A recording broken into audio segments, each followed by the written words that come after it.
Salut à tous, bienvenue sur Manga Decrypt spécial top animé, l'émission où on fait des tops en fonction d'un thème. Alors cette fois-ci ça sera un top animé 2020, c'est-à-dire que les animés dont je vais vous parler ce seront des animés qui sont sortis en 2020 ou alors qui ont eu une suite en 2020. Et comme je viens de le dire, ce sera seulement les animés, pas les films animés. Alors d'emblée je précise que ce top ne reflète que nos avis à nous. Et évidemment, chacun a son avis. La preuve, on est plusieurs dans la rédaction de Manga Decrypt et on avait chacun un top différent. Donc là, ce que je vais vous présenter, ce sera une sorte de moyenne de nos tops à nous. Et bien sûr, si vous avez votre propre top ou encore que vous pensez qu'on n'a pas parlé d'un super animé de 2020, n'hésitez pas à vous exprimer dans les commentaires. Ou encore à liker et à vous abonner. Ah et aussi, je précise dès maintenant, on parlera pas de SNK ici, parce qu'il n'y a que 4 épisodes au moment où je tourne la vidéo. Et puis aussi, on en a déjà beaucoup parlé sur cette chaîne. Donc voilà, c'est le moment de parler de d'autres animés. Et voilà, faisons-nous plaisir.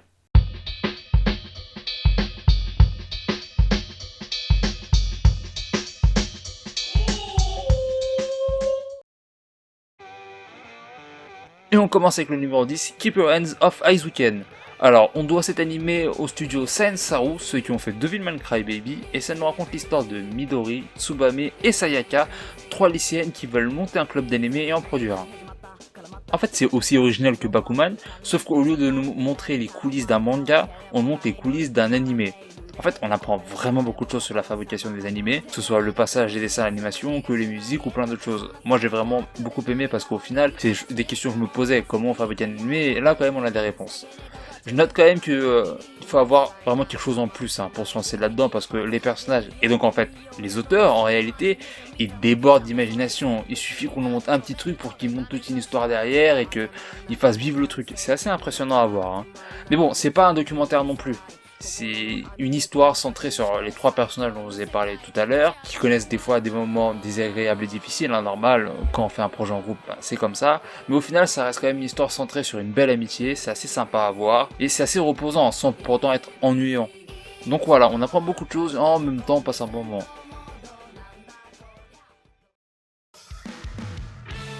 Numéro 9, la saison 2 de Fire Force. C'est toujours fait par David Productions, donc les gens qui ont fait Jojo. L'animation est globalement de qualité, sauf pour les visages qui sont pas toujours dessinés. Je sais pas trop pourquoi, ça me choque de leur part, mais bon, à part ça, c'est nickel. Alors pourquoi je parle de cette saison 2 ? Parce que je trouve qu'il faudrait dépasser les a priori des premiers épisodes de la saison 1 pour découvrir cette saison qui en vaut vraiment la peine. Elle est riche en révélations, elle est intéressante, il y a de l'action, c'est bien rythmé. Ici, on apprend pas mal sur l'origine du monde qui entoure les personnages et même sur les différents groupes de personnages. Ce qui m'a freiné moi dans la saison 1, c'est le fanservice, surtout avec un perso. Dans la saison 2, il y en a beaucoup moins, il n'y a plus que ce fameux perso qui en fait et encore beaucoup moins.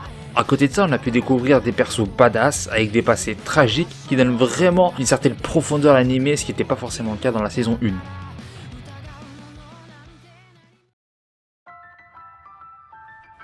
Numéro 8, Darwin's Game. Alors là, on va parler d'un animé qui est centré sur un jeu mobile qui oblige les joueurs à s'entretuer dans le monde réel, mais avec des pouvoirs. Donc en gros, c'est un survival game, mais avec des joueurs qui ont chacun un pouvoir unique, en gros. Et nous, on va suivre Kaname Sudo, qui est entraîné là-dedans bien malgré lui, il essaie juste de survivre en fait. Alors là, on a quand même un protagoniste qui se veut en tout cas talentueux et doué, mais qui malgré tout n'est pas un type bizarre ou spécialement asocial. D'ailleurs, on découvre qu'au fur et à mesure, toutes ses capacités, son talent, tout ce que vous voulez. Et en fait, il les découvre en même temps que vous, parce qu'à la base, c'est un personnage tout à fait banal, et on n'aurait pas découvert en fait cet aspect de lui sans cet environnement stressant et même assez mortel au final, parce qu'il est en danger de mort. Alors, du coup, son talent va attirer pas mal de monde. Certains seront des amis, et d'autres, pas vraiment en fait. Mais faut pas se méprendre, le vrai méchant de l'animé, c'est bien ce jeu qui est dangereux, et on va voir comment le héros perçoit tout ça, et comment il gère tout ça aussi. Alors, faut pas se mentir, c'est un shonen, donc oui, il y a plein de combats, mais c'est pas mal en soi, c'est assez cool, mais attention, c'est pas juste on balance des kamehameha et puis c'est tout, il y a quand même pas mal de réflexions, de poursuites, ensuite ça se cache et puis ensuite ça attaque. Donc voilà, il y a de la stratégie en plus de l'action, et c'est ça qui est vraiment cool, qui donne un vrai rythme et qui donne envie de regarder la suite.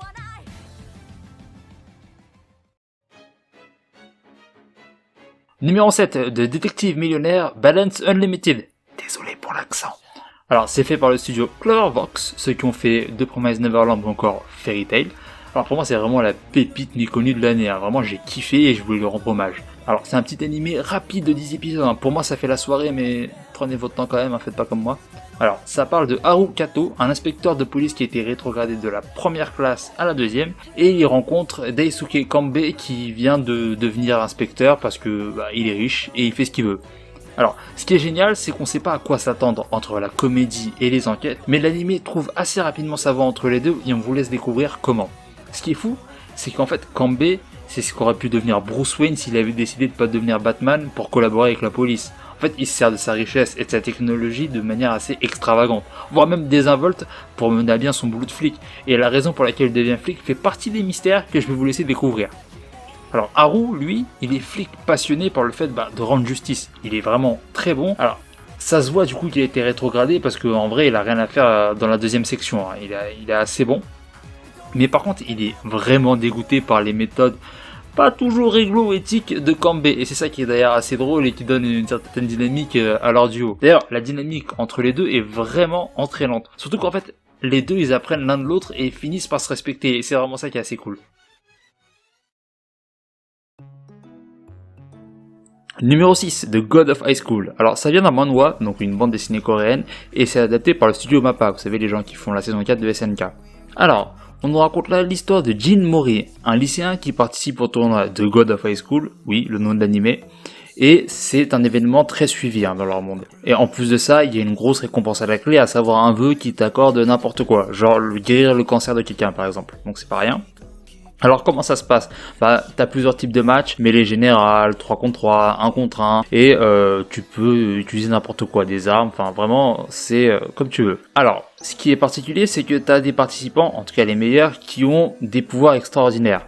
Mais bon, si vous voulez savoir ce que c'est, il vaut mieux que vous regardiez. L'un des soucis de l'anime, c'est clairement, faut le dire, le rythme. C'est malheureusement trop rapide, ils prennent pas forcément le temps de poser l'intrigue, de dire qui sont les gentils, qui sont les méchants, quel est leur but, on sait pas trop. On essaie de découvrir au fur et à mesure, mais c'est jamais dit explicitement.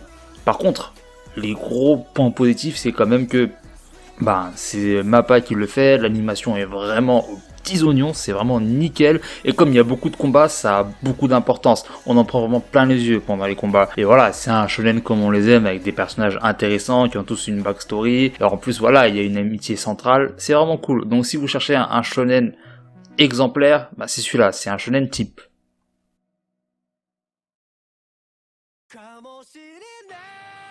Numéro 5, Golden Kamuy saison 3.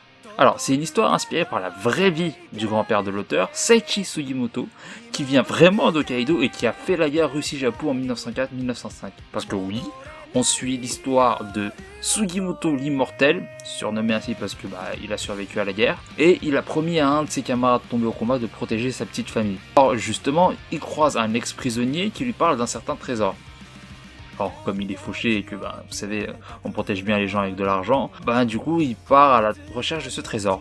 Et il croise le chemin d'une jeune fille qui s'appelle Ashiripa, qui appartient à une tribu locale, qui est vraiment à l'ancienne. Il faut savoir que toute l'histoire se passe dans une ambiance vraiment hivernale, il neige, il fait froid, on voit même des loups, ce qui des fois m'a rappelé un peu Cro-Blanc pour ceux qui ont connu.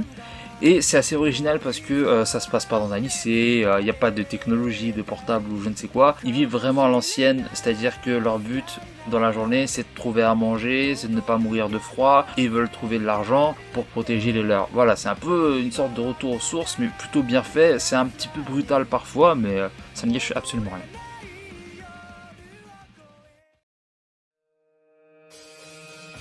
Numéro 4, la saison 4 de Haikyuu to the top. Et les deux parties.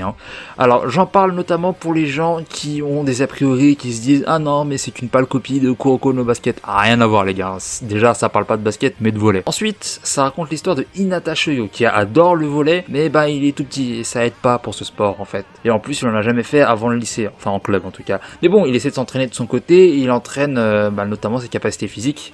C'est pour ça d'ailleurs qu'il est assez endurant. Bon, il arrive au lycée et il rejoint une équipe, mais c'est pas le seul nouveau. Il y a par exemple Kageyama Tobio, qui est connu comme étant le passeur de génie de sa génération. Le seul problème, c'est que tout le monde le déteste à cause de sa personnalité.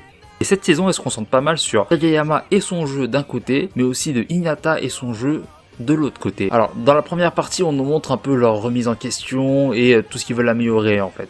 Et dans la deuxième partie, tu vois comment ils améliorent tout ça. Et on nous sert tout ça avec une animation de très bonne qualité, de la très bonne musique et une très bonne ambiance. Comme toujours, quand tu vois des gens passionnés se défoncer pour ce qu'ils aiment, ça donne toujours envie de regarder en fait.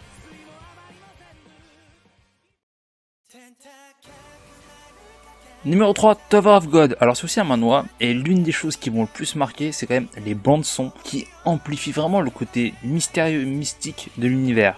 Alors, ça nous raconte l'histoire de Bam, non, j'ai pas essayé de faire un effet sonore, c'est vraiment le nom du personnage, qui est amoureux de Rachel.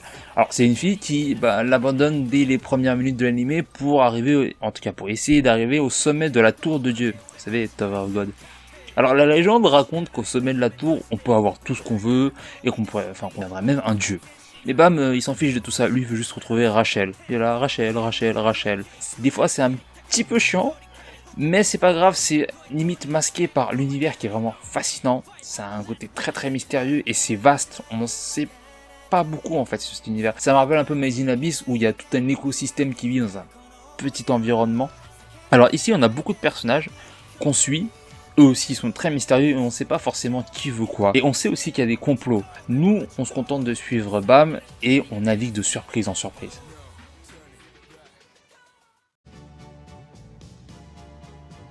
Numéro 2, The Great Pretender, réalisé par Wii Studio, qui a fait SNK saison 1 à 3, Vinland Saga, Cabaneri et bien d'autres. Alors ici on a le droit à des graphismes et à une palette de couleurs étonnante par rapport à d'habitude parce qu'ils ont un style quand même assez dark. Là c'est tout le contraire, c'est vraiment coloré, pétillant et c'est nickel, hein. C'est aussi bon que d'habitude, comme quoi ils savent vraiment bien s'adapter. Pour l'anecdote, il y a un ending fait par Freddie Mercury et c'est aussi dispo sur Netflix. Alors, ça parle d'Edamura Makoto, un petit escroc sans envergure qui vit au Japon et il vit de ça, hein. Tout se passe bien jusqu'à ce qu'un jour il rencontre Laurent Thierry, un Français qui est bien plus habile et bien plus malin que lui. C'est lui d'ailleurs qui va le mettre sur des coups d'une toute autre envergure.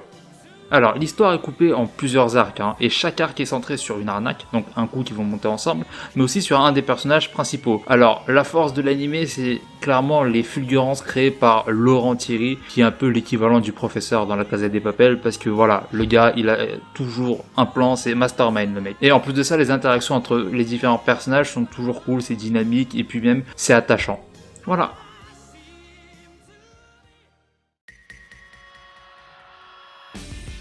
Numéro 1, Jujutsu Kaisen. Alors oui, pour ceux qui pensaient qu'on était complètement fou au fur et à mesure de la vidéo, eh ben non, on n'a pas oublié Jujutsu Kaisen, on l'a juste mis en numéro 1.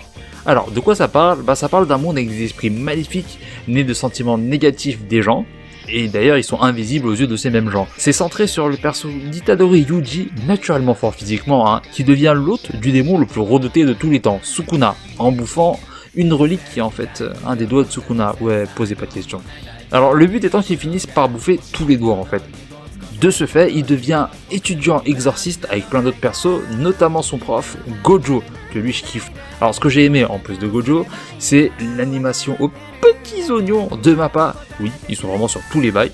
Et comme je l'ai dit, il y a des persos vraiment très puissants qui ont quand même, mine de rien, le sens de la responsabilité et ils sont très drôles en même temps, ce qui permet bien souvent de cacher les aspects assez tragiques qu'on nous raconte dans l'animé. Parce que oui, il y a plein de sujets plus ou moins profonds qui sont abordés, des persos qui se remettent en question, et tout ça en plein milieu d'action et d'humour, saupoudré bien évidemment de beaucoup de mystères, parce qu'on sait pas grand chose sur Grand Monde, mais on sent que ça va arriver dans les prochaines saisons et on a hâte.